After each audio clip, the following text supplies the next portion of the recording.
Karimnagar car complete గా బోరుకొచ్చేసిందా? అయినా సరే రిపేర్ చేసేందుకు సరైన మెకానిక్ దొరకటం లేదా? ఆల్రెడీ ఉన్న సూపర్ మెకానిక్స్ అంతా చేతులెత్తేసారా? కంచుకోటలో బీఆర్ఎస్ కు అంత దారుణమైన సిచ్యువేషన్ ఎందుకు వచ్చింది? అధికారం ఉన్నప్పుడు మా అంతటోళ్ళు లేరంటూ మీసాలు తెగమెలేసిన మొనగాళ్లంతా ఇప్పుడు ఏమైపోయారు? అసలు అక్కడ పార్టీలో ఏం జరుగుతోంది? ఉమ్మడి కరీంనగర్ జిల్లా బీఆర్ఎస్ కి కంచుకోట. ఆవిర్భావం నుంచి ఎన్నిక ఏదైనా సరే ఇక్కడ సత్తా చాటింది పార్టీ.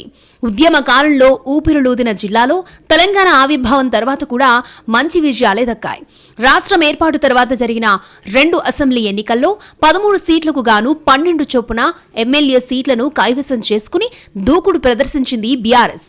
ఇక స్థానిక సంస్థల ఎన్నికలలోనూ 95% పైగా ఫలితాలను సాధించింది. అలాంటి కంచుకోటకు వరుస ఓటములతో బీటలు పడ్డాయి. లోక్సభ ఎన్నికల్లో కనీసం పోటీ కూడా ఇవ్వలేక చతికిలపడింది. ఇక 2023 అసెంబ్లీ ఎన్నికల్లో సైతం 5 అసెంబ్లీ సీట్లకే కట్టడైపోయింది. దీంతో కరీంనగర్ కారు షెడ్డుకు వెళ్లిందన్న కామెంట్స్ మొదలయ్యాయి. లోక్సభ ఎన్నికల్లో త్రుటిలో డిపాజిట్ కోల్పోయే ప్రమాదం తప్పించుకోవడం పార్టీకి ఊహించని పరాభవం అంటున్నారు రాజకీయ పరిశీలకులు. ఇలా వరుస పరాజయాలతో క్యాడర్ నిరాశలో ఉన్న టైంలో అందుబాటులో ఉండాల్సిన ఎమ్మెల్యేలు, మాజీ ఎమ్మెల్యేలు ఒకరిద్దరు తప్ప మిగతా వాళ్లు పత్తా లేకుండా పోయారట. సర్వీసింగ్ కోసం కారు షెడ్డుకు వెళ్లింది.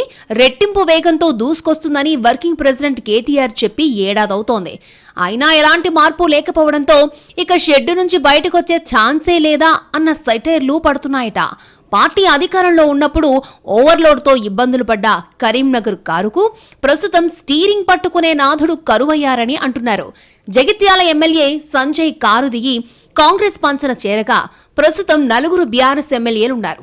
సిరిసిల్ల నుంచి కేటీఆర్, కరీంనగర్లో మాజీ మంత్రి గంగుల కమలాకర్, కోరుట్ల నుంచి కల్వకుంట్ల సంజయ్, హుజూరాబాద్ నుంచి కౌశిక్ రెడ్డి ప్రాతినిధ్యం వహిస్తున్నారు. ఈ 4 కూడా నియోజకవర్గాలకు చుట్టపు చూపుగానే వచ్చిపోతున్నట్టు చెప్పుకుంటున్నారు ఆ పార్టీ కార్యకర్తలు. దాదాపుగా అంతా ఎక్కువ సమయం హైదరాబాద్కే పరిమితమవుతున్నారన్నది లోకల్ టాక్. ఇక కరీంనగర్ ను ఆనుకునే ఉన్న మానకొండూరు నుంచి వరుసగా 2 సార్లు గెలిచిన రసమయ్య బాలకిషన్ గత ఎన్నికల్లో ఓటమి తర్వాత క్యాడర్తో అంటి ముట్టనట్టుగానే ఉంటున్నారట. క్షేత్రస్థాయికి వెళ్లి కార్యకర్తలను కలవడానికి ఆసక్తి చూపడం లేదట రసమయ్య. మరో నియోజకవర్గం హుస్నాబాద్లో ఓడిన సతీష్ బాబు హన్మకొండకే పరిమితమైనట్టు చెబుతున్నారు. మండల స్థాయి నేతలు ఆయన్ని కలవాలన్నా హన్మకొండకి వెళ్లాల్సొస్తోందట.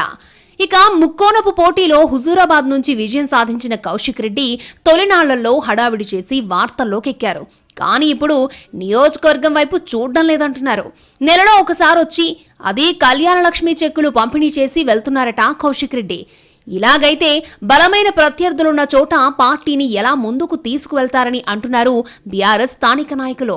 పెద్దపల్లి నుంచి ఓడిపోయిన దాసరి మనోహర్ రెడ్డి అయితే అసలు పత్తా లేకుండా పోయారట.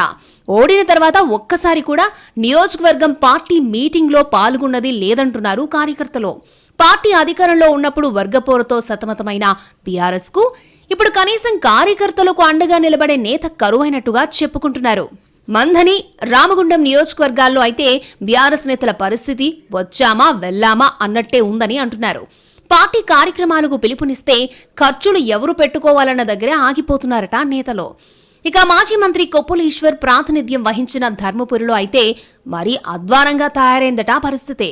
అసెంబ్లీ ఎన్నికల్లో ఓటమి తర్వాత ఎంపీగా పోటీ చేసిన ఈశ్వర్కు తన సొంత నియోజకవర్గంలో 3వ స్థానం రావడం అస్సలు మింగుడు పడ్డం లేదంటున్నారు. ఆఖరి క్షణంలో ఎమ్మెల్యే టికెట్ తెచ్చుకుని వేములవాడ బరిలో దిగిన చెల్మెడ లక్ష్మీ నరసింహారావు ప్రస్తుతం అటువైపు చూడడం లేదట. పార్టీ పిలుపునిచ్చినప్పుడు అలా వెళ్లి మొక్కుబడిగా పాల్గొని రావడం మినహా వేములవాడ కార్యకర్తలను పట్టించుకున్నది లేదు అంటున్నారు. ఓడిన తర్వాత కూడా జనంలో తిరిగిన చొప్పదండి మాజీ ఎమ్మెల్యే సుంకే రవిశంకర్ ఈ మధ్య కనిపించడం లేదు. ఆయనతో తిరిగి అన్ని పదవులు అనుభవించిన నేతలు కాంగ్రెస్ వైపు వెళ్లడంతో ఒంటరైన రవిశంకర్ క్యాడర్ను తయారు చేసుకునేందుకు పాతవారిని వెతుక్కుంటున్నారట. నాయకులు తీరు ఇలా ఉండడంతో పట్టభద్రుల ఎమ్మెల్సీ స్థానంలో పోటీ చేయకుండా ఉండాలని భావిస్తోందట బీఆర్ఎస్ అగ్రనాయకత్వం. మరోవైపు స్థానిక సంస్థల ఎన్నికలు, మున్సిపల్ ఎన్నికలు ఈ ఏడాదిలో జరగనున్న తరుణంలో నియోజకవర్గాల్లో పార్టీకి అండగా ఉండాల్సిన నేతలు ఆ వైపే చూడకపోవడంతో పరిస్థితి ఎలా ఉంటుందోనన్న ఆందోళన పార్టీ పెద్దల్లో పెరిగిపోతోందని అంటున్నారు. కరీంనగర్ కారుకు గులాబీ పెద్దలు ఎలాంటి సర్వీసింగ్ చేస్తారో చూడాలి మరి.